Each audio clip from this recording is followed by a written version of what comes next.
Al principio de los tiempos, Dios nos creó como una familia para vivir en perfecta armonía con Dios y unos con otros, pero vino el pecado, el ego, y vienen de ahí todos los conflictos. Y a su tiempo Dios envió a su Hijo Jesucristo para unir de nuevo a los hijos de Dios dispersos. Y unidos a Cristo Jesús, todos somos uno con Dios y somos uno con todos los redimidos por Jesús. Y este Jesús se queda en la Eucaristía para perpetuar este misterio de unidad y armonía. Así se expresa el Segundo Concilio Vaticano. El divino sacrificio de la Eucaristía contribuye en sumo grado a que los fieles expresen en su vida y manifiesten a los demás el misterio de Cristo y la naturaleza auténtica de la verdadera Iglesia como congregación, unión.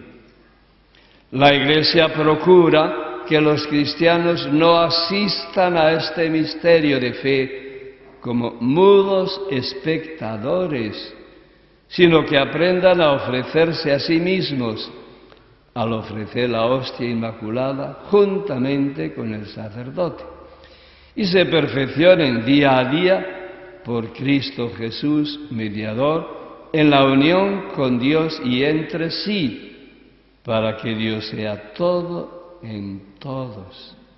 Aquí está Jesús en la Eucaristía para establecer este misterio de unicidad y armonía. Nadie debe ir a la iglesia, como antiguamente se decía, a oír la Santa Misa, o como se dice en algunas otras lenguas, a ver la Santa Misa. Gracias al bautismo estamos incorporados en Cristo. Y gracias a esta incorporación en Cristo, que es sacerdote, todos participamos activamente del sacerdocio de Cristo. Nos lo recuerda el primer Papa. Vosotros sois sacerdocio real. Sois el sacerdocio del reino de Dios. Y por eso todos, cuando participamos en la Eucaristía, todos somos oferentes y ofrenda. Todos somos sacerdotes y sacrificio. Y qué importante es que tomemos conciencia de esta realidad.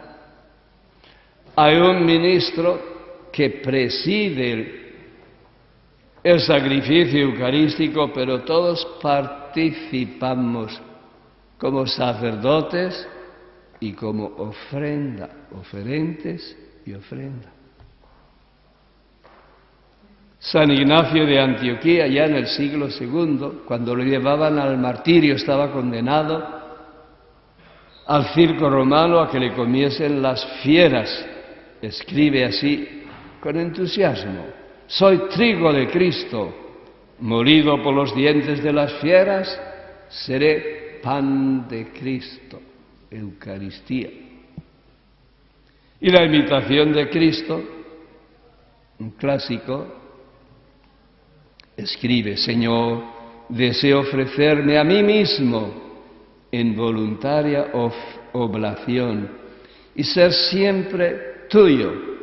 Con sencillez de corazón te ofrezco hoy mi persona como siervo perpetuo, como obsequio y sacrificio de eterna alabanza. Acéptame, Señor, unido a la santa ofrenda de tu precioso cuerpo inmolado, que sirva para mi salvación y la salvación de todo el mundo. Ya San Pablo escribía, Romanos capítulo 12, el primer verso: ofreced vuestro cuerpo aquí significa todo vuestro ser, toda vuestra realidad, todo vuestro trabajo, toda vuestra actividad. Ofreced vuestro cuerpo como sacrificio vivo, consagrado agradable a Dios. Este es el culto que debéis ofrecer. Esta es la Eucaristía. Ofreced todo vuestro ser. Algunos se lamentan: no saco nada de la misa, así que no voy a ir más a misa. No saco nada. A esos hay que preguntarles: ¿ya pones algo tuyo en la misa? Si no pones nada, probablemente no sacarás nada. Es verdad. Es que soy tan pobre que puedo poner. Pues pon tu pobreza. Si eres pobre, ¿te parece poco? Cuanto más grande tu pobreza, mayor tu ofrenda. Pon tu alma, tu cuerpo, tus intenciones, tus sufrimientos, tus alegrías, tus gozos, tu familia, tu trabajo, tus vecinos, tu ciudad y el mundo entero. Pon todo eso cuando estás en la Eucaristía y todo ello quedará consagrado. Un gran santo de la Iglesia Oriental, San Pedro Crisólogo, escribe así: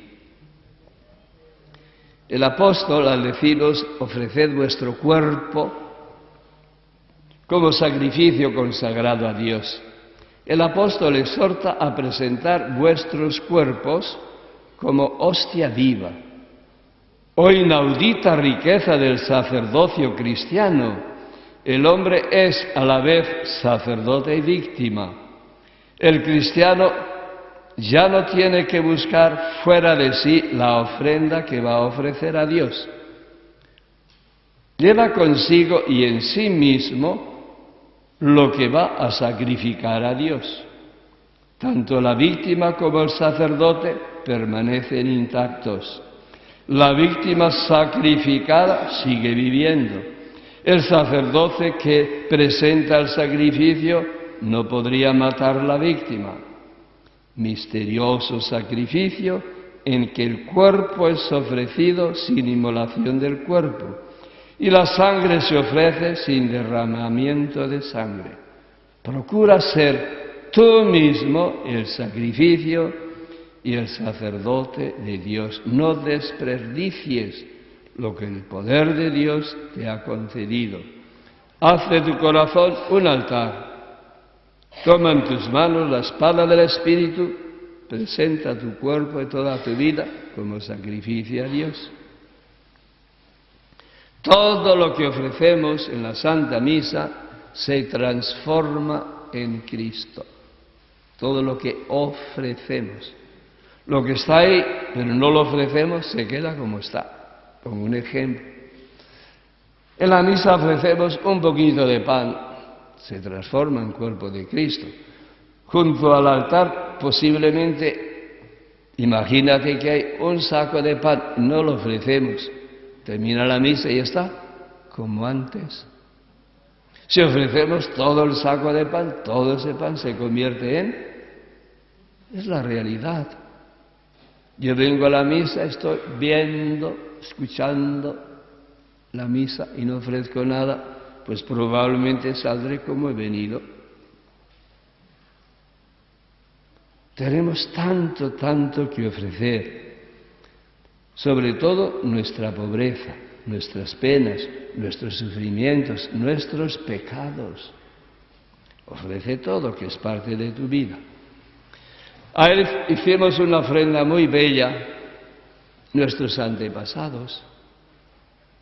Hemos recibido muchas cosas buenas de nuestros antepasados, pero también hemos recibido algunas cosas negativas que están dentro de nosotros como sombras.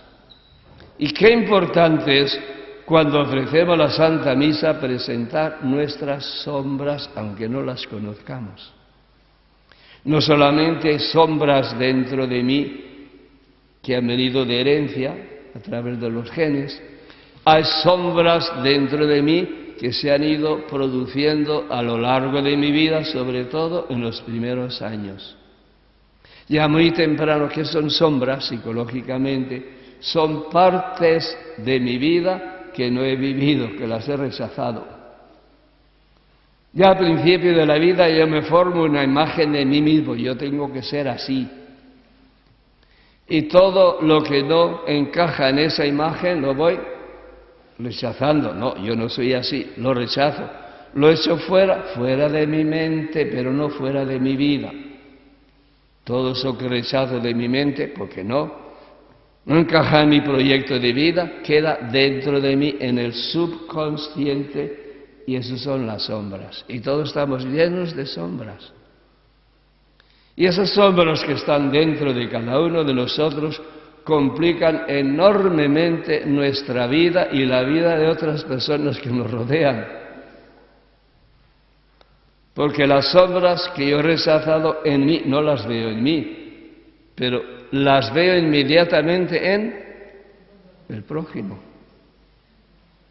Y cuando las veo, las rechazo.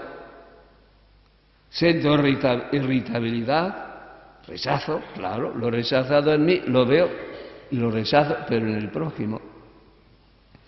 Y qué pena que no aprovechemos ese tesoro que, como dice el gran psicólogo Jung, la sombra es 90% oro puro.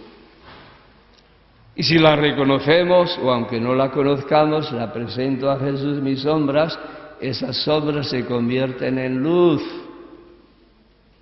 Y entonces se realizan las palabras de Jesús que dice: vosotros sois la luz del mundo. Pero si no aceptamos gran parte de nuestra vida como el subconsciente, pues mi luz es la de una luciérnaga. Y si todas esas sombras se convierten en luz, mi vida será una luz poderosa que va a iluminar a muchos. Y aquí tenemos una oportunidad, cuando ofrecemos la Santa Misa, presentar todas las sombras dentro de mí. Y tenemos tantas heridas, rechazos, que hemos experimentado en el pasado y están ahí en el almacén de nuestro subconsciente, un almacén enorme que llevamos ahí dentro. Ofrecer todo eso y todo se va a convertir en riquezas para la vida eterna. Y aquí pensaba decir dos palabritas que no estaban en el folio, digo, en el esquema. El Espíritu Santo, Dios, es inmensamente generoso para con sus hijos y nos regala preciosos regalos. Unos regalos de Dios en griego se llaman carismata, que significa dado gratuitamente, regalos. Y entre esos regalos, carismas, que se describen minuciosamente en la primera carta a los Corintios, sobre todo, capítulo 14, Pablo menciona entre ellos el carisma o el don de orar en lenguas. Es un regalo precioso que Dios ofrece a sus hijos. Por fortuna, hoy, en estos 30 o 40 años últimos, son más de 100 millones de cristianos que, gracias a la renovación carismática, han descubierto y utilizan este carisma. Pero es una pena que millones y cientos de millones lo desconozcan. Y es la cosa más sencilla. Ya dice Jesús: si no os hacéis como niños, no vais a entrar en el reino de los cielos. Pues para recibir el don de lenguas hay que hacerse como niño. Balbucear sin saber lo que digo. ¿Qué es el don de lenguas? Cito de memoria algunos versos de la carta primera de Pablo a los Corintios en el capítulo 14. El verso 2 dice literalmente: el que habla en lenguas, algunas Biblias dirán lenguas extrañas, la palabra original que usa San Pablo es glosolalia. Glosa es una cosa pequeñita que llevamos ahí detrás de los dientes, pero da mucha guerra. Y logos es palabra, hablar. Glosolalia, hablar en lenguas, buena traducción. El que habla en lenguas no habla a los hombres, sino a Dios. Es una oración. No es un don de predicación, es un don de oración. El que habla en lenguas habla a Dios. Y continúa.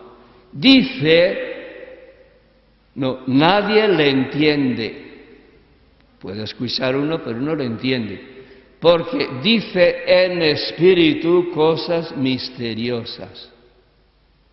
Movido por el espíritu, uno está expresando cosas misteriosas que no se pueden entender. Misterios de Dios. Así es. Uno habla en sonidos ininteligibles, pero está expresando las maravillas de Dios, movido por el Espíritu Santo. ¿Para qué sirve eso? El siguiente verso dice, el que habla o el que ora en lengua se edifica a sí mismo. Está creciendo espiritualmente. ¿Cómo se crece espiritualmente? Pues creciendo sobre todo en la fe, la esperanza y el amor, la caridad. Uno crece espiritualmente, se edifica, se fortalece espiritualmente. ¿Y por qué no usar esa cosa tan sencilla? Y podemos preguntar, cuando yo oro en lenguas, pueden escuchar muchos, pero nadie entiende, estoy expresando misterios. ¿Entiendo yo? Tampoco. Más adelante, creo que es el verso 14, dice, si oro en lenguas, mi mente queda sin fruto, mi mente no se entera. Mi espíritu ora. Mi espíritu es mi profundo yo. Cuando oro en lenguas, mi espíritu está orando. Mi mente no se entera. Si otros oyen, tampoco se enteran. Pero yo me estoy edificando, estoy creciendo espiritualmente. Al mismo tiempo, este regalo de Dios tan sencillo, basta ser un niño, es un regalo precioso para interceder por otros, sobre todo cuando estamos ante situaciones que no comprendemos. Y tenemos un ejemplo en la carta a los Romanos, capítulo 8, verso 26. No dice palabra, no usa la palabra lenguas, pero algo equivalente. Dice así, a veces no sabemos orar como conviene, mas el Espíritu mismo, el Espíritu Santo, viene en nuestra ayuda e intercede por nosotros con gemidos inefables. ¿Qué son gemidos inefables? Pues sonidos ininteligibles, lo mismo que lenguas. Es el don de lenguas que sirve aquí para interceder por otros. Y continúa, y el que escruta los corazones, ese es el Padre Dios, sabe qué le está diciendo el Espíritu, porque esa oración es siempre según Dios. Como esta intercesión, inspirada por el Espíritu o realizada por el Espíritu, es siempre según Dios, pues es la más eficaz, el modo más eficaz de interceder. Yo no me entero, pero movido por el Espíritu estoy orando según la mente de Dios, las intenciones de Dios, y eso acarrea innumerables bendiciones sobre el prójimo.